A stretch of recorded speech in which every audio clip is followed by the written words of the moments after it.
a vitória do judiciário brasileiro. Judiciário brasileiro que não se vergou a ameaças, a coações, e não se vergará e continuou com imparcialidade, seriedade e coragem. Pois é, pessoal, eu sei que é muito difícil a gente ouvir a voz desse indivíduo, assim como é difícil ouvir a voz do Lula da Silva. Mas são ossos do ofício e às vezes nós temos que fazer algum sacrifício para tentar entender algumas coisas que estão acontecendo aqui no nosso país.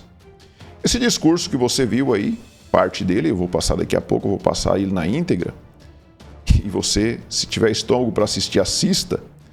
Ele aconteceu lá no SBT. O SBT lançou ali então o SBT News, um novo canal de notícias aí para concorrer com a Globo News, com a CNN e tal. E o Alexandre de Moraes então estava lá com a sua esposa, a Viviane Barsi de Moraes, que é hoje a advogada mais cara aqui do Brasil. É a Ronaldinho da advocacia, né? Acho que estava ganhando aí mais do que o Neymar. Ela e os filhinhos, né? Tinha ali um contratinho de 3.600.000 por mês com o Daniel Vorcaro do Banco Master. Você viu aí todo o escândalo do Banco Master, né? O Daniel Vorcaro deu um prejuízo de mais de 12 bilhões para os correntistas do banco. Isso ali sim foi um golpe, né? Isso sim foi um golpe. E você vê que parte desse dinheiro aí que foi surrupiado dos correntistas foi passado ali para a mulher do Alexandre de Moraes e os seus filhinhos. Eu tenho certeza que se a Viviane Barsi de Moraes fosse de direita, talvez hoje ela estivesse atrás das grades. Mas ela é a esposa do imperador. Então estava ali a Viviane Barsi de Moraes com seu marido, estava ali também o Tarcísio de Freitas, né? E aí ficou escancarado por que o Tarcísio de Freitas era o candidato que o sistema queria, que fosse abençoado por Jair Bolsonaro, né? Para ter os votos do Jair Bolsonaro. E você vê o Tarcísio de Freitas aplaudindo, eu vou mostrar daqui a pouco para vocês, aplaudindo o Alexandre de Moraes, você entende perfeitamente quão acertada foi a decisão do Jair Bolsonaro de não escolher o Tarcísio de Freitas. Então, vamos falar sobre estes assuntos. Antes eu quero pedir para vocês um favor. Observe aí se você já está inscrito aqui no canal. Se não tiver, clique aí no botão inscrever, se inscreva aí, ative o sininho das notificações para que você seja notificado sobre novos vídeos que eu poste aqui no canal. E também não se esqueça de deixar o seu like e fazer aí os seus comentários. Pessoal, vou trazer essa notícia aqui do jornal O Globo que diz o seguinte, ó. Aspas para o advogado Martin De Luca, que é o advogado do Trump. Esperamos que as autoridades brasileiras cumpram os compromissos que assumiram, diz o advogado de Trump após o fim das sanções aí ao Moraes. E aí a gente se pergunta, quais foram os compromissos que o governo brasileiro assumiu com o Donald Trump? E será que o Donald Trump pagou a fatura desse compromisso antes de ter o compromisso cumprido? Parece que sim, parece que o Donald Trump resolveu pagar e depois ver se o Brasil vai cumprir o que foi acordado, né? Porque ele já retirou as sanções. E até agora eu não vi nada que o Lula fez de diferente. E o problema de tudo isso daí é que parece que este acordo que foi feito entre o governo do Donald Trump e algum emissário do Lula da Silva, parece que uma das cláusulas é o sigilo, porque o Donald Trump não revelou o que foi acordado e muito menos o Lula. Ele está de bico calado, ele não quer falar o que foi acordado para passar aquela impressão de que eles venceram os Estados Unidos, eles venceram o Donald Trump e as sanções foram retiradas de graça. E a gente sabe que não foi assim. A gente sabe que teve um preço e que esse preço pode ser um preço muito alto. E eu acredito que o preço é muito alto. Mas por que o governo brasileiro se comprometeu a pagar esse preço? Primeiro, porque não vai sair do bolso do Lula e muito menos do bolso do Alexandre de Moraes. Se teve alguma contrapartida ali que vai sair, que o Brasil vai ter algum prejuízo, digamos assim, esse prejuízo vai ser passado para nós mesmos. Então nós mesmos vamos pagar o acordo que foi feito aí para livrar a cara do Alexandre de Moraes. Tá? Nós vamos pagar por isso. E aí, estão falando aí em terras raras, estão falando em parar com a perseguição às big techs, estão falando em a tal da anistia, que na verdade não é anistia, é uma dosimetria, né, que eu acho que já é ilegal por si só, porque quem faz dosimetria não é o legislativo, e sim quem olha dosimetria de penas é o judiciário brasileiro. E se tiver que ter essa dosimetria, essa alteração de lei para diminuir penas dessas pessoas, muita gente pode sim usar, muitos bandidos, inclusive, podem usar. Seus advogados vão entrar com ações na justiça e vão ganhar, porque você não pode tratar as pessoas de forma diferente. Todos são iguais perante a lei, é o que diz, né, a nossa Constituição. Então, eu imagino que muita gente pode ser, inclusive, beneficiado com essa tal de redução de penas aí. E por que eles fizeram, então, a dosimetria e não fizeram a anistia? Primeiro porque a anistia, se esse pessoal todo fosse anistiado, o Brasil teria que pagar muitos milhões ou até bilhões aí em indenização para essas pessoas. Elas poderiam ser ressarcidas aí pelo dano que elas tiveram aí de ficar aí, muitas delas aí há mais de 3 anos presas indevidamente. Agora, quando você faz uma redução de penas, essas pessoas ficam como se fossem realmente condenadas, criminosas, e elas terão apenas ali uma redução de penas, mas não deixam de ser criminosas, então elas não podem pleitear aí um ressarcimento por tudo que elas sofreram. Elas não vão ser indenizadas. Então começa por aí. Tá? Então nós temos que analisar tudo isso. Para o vídeo não ficar muito longo, vamos nos ater aqui então à questão do preço, né? Primeiro, vocês se lembram que a Magnitsky ela aconteceu graças a uma movimentação feita pelo Eduardo Bolsonaro e pelo Paulo Figueiredo, lá nos Estados Unidos.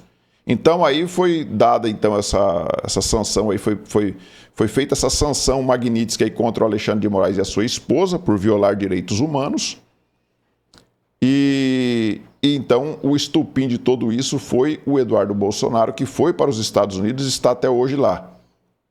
E aí o governo Lula, ele sabia que o Eduardo Bolsonaro, com o que ele conseguiu lá, ele tinha crescido muito. E ele estava com uma popularidade muito grande, inclusive sendo cotado para ser candidato a presidente. É lógico que o Alexandre de Moraes já vai deixar ele inelegível.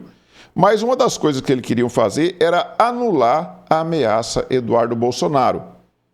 E isso aí eles fizeram, né? Porque agora o Eduardo Bolsonaro, muita gente da direita está criticando o trabalho do Eduardo Bolsonaro, que fez das tripas coração para fazer sim, para conseguir sim alguma coisa positiva para essas pessoas que estão pagando um alto preço aí por aquelas manifestações do 8 de janeiro. E aí,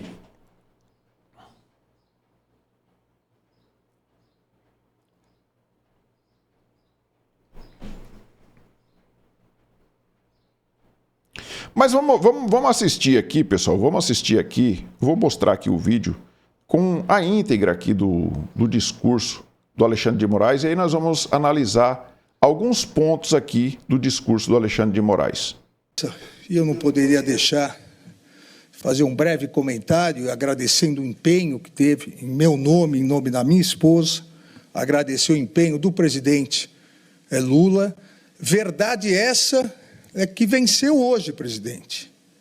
O presidente se recorda que logo em julho, começo de agosto, quando o Supremo se reuniu na presidência para tratar dessas sanções contra o Poder Judiciário brasileiro, eu pedi ao presidente que não ingressasse com nenhuma ação, que não tomasse nenhuma medida contra isso, porque eu acreditava, como continuei acreditando, e hoje isso ficou muito claro, que a verdade, no momento que chegasse às autoridades norte-americanas, a verdade prevaleceria.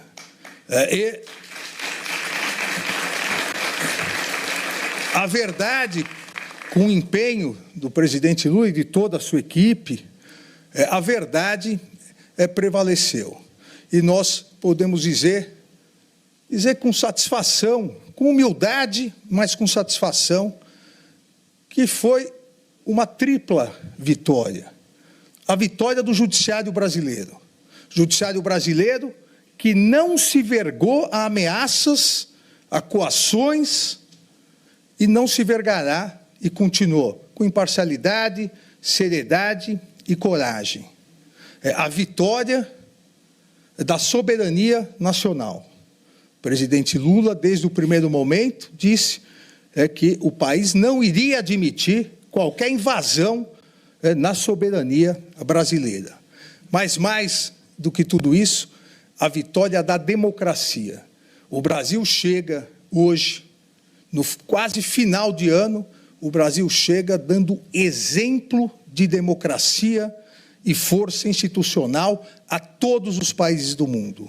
E isso também muito graças à liberdade de imprensa. Parabéns, SBT News, parabéns a todos e muito obrigado. Bom, primeiro o Alexandre de Moraes agradece o empenho do Lula e da sua equipe.